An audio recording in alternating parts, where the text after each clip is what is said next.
So hi friends, I'm Garvit and today we're going to review the third test match that was played between India and England. The series is at level right now.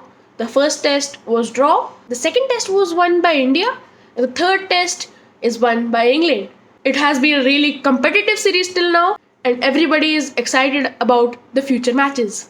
So first of all, after ages of getting trolled for losing tosses, Virat Kohli finally won a toss. Finally!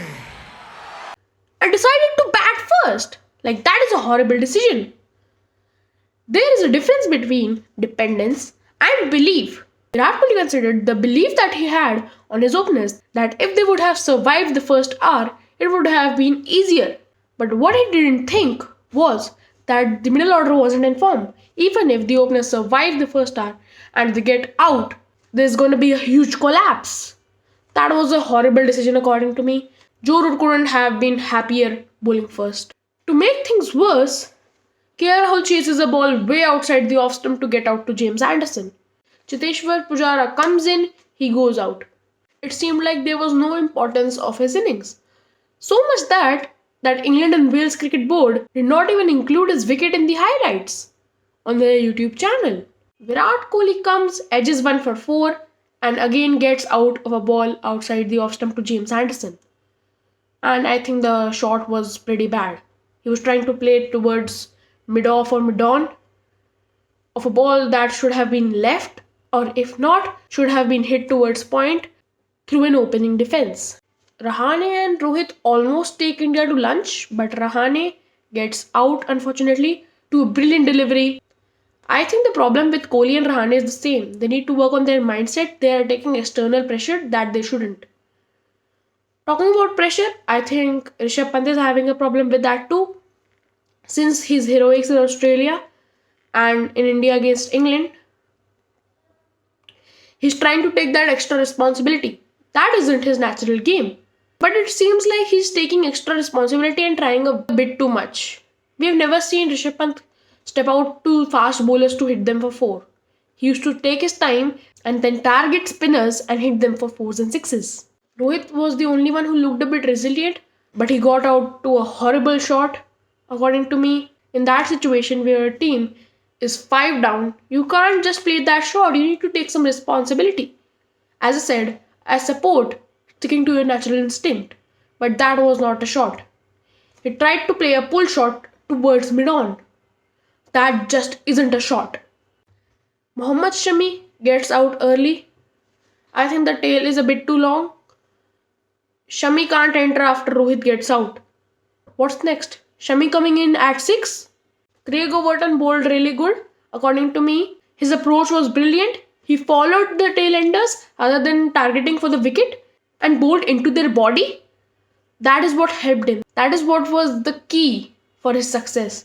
Especially that last dismissal of Mohammad Siraj I really liked, when Mohammad Siraj almost left the wicket, but still he followed him to take his wicket. Sam Curran with the keeper back is just not a thing. He needs to take the keeper up. That would put some pressure on the batsman. But he bowled a really good ball to dismiss Ravindra Jadeja. India got all out for 78 and all the momentum, literally all the momentum that England could have in the world was with them. And hence, Haseeb Hameed and Rory Burns both scored 50s. They looked very confident and were not playing their natural shots too. Still were getting many runs. Haseeb Hameed isn't a player who plays a square drive, but he got many 4s off the square drive. There was some poor bowling from India too, from Shami, from Ishant. Jadeja was okay, he was bowling stump to stump. At 3 came David Milan. He isn't a player who cover drives that much, but here he could because he had that confidence. He had that momentum that his team has the upper hand. And then came Joe Root. He didn't put his team into a dominant position. His team was already in a dominant position. He just multiplied that dominance to 100. A brilliant innings by Joe Root of 121 runs. What to say? There's nothing left to say about Joe Root. He's been so brilliant in the last year. Craig Overton plays a nice inning and England get on to score 432, which is a huge score compared to 78. In the third innings, KL Rahul got out to a screamer of a catch from Johnny Bairstow of the delivery of Ollie Robinson. Pujara and Rohit both need a partnership. Both played brilliantly before Rohit Sharma gets out to an umpire's call, which wasn't an umpire's call at all. It was clearly missing, but I don't know what happened there. Virat Kohli and Cheteshwar Pujara both bat nicely and end the day. The next day, there are huge hopes from India. There are hopes from Cheteshwar Pujara, hopes from Virat Kohli to complete his 71st century. But guess what? Pujara doesn't score a run and gets out for 91. The whole Indian team gets all out in the first session itself, and it was a huge disappointment for the Indian fans. Amazing from Ollie Robinson. I'll not talk much about Robinson in this video because I'm planning a separate video on Ollie Robinson. So do subscribe and follow my Instagram account so that you can catch up that video too.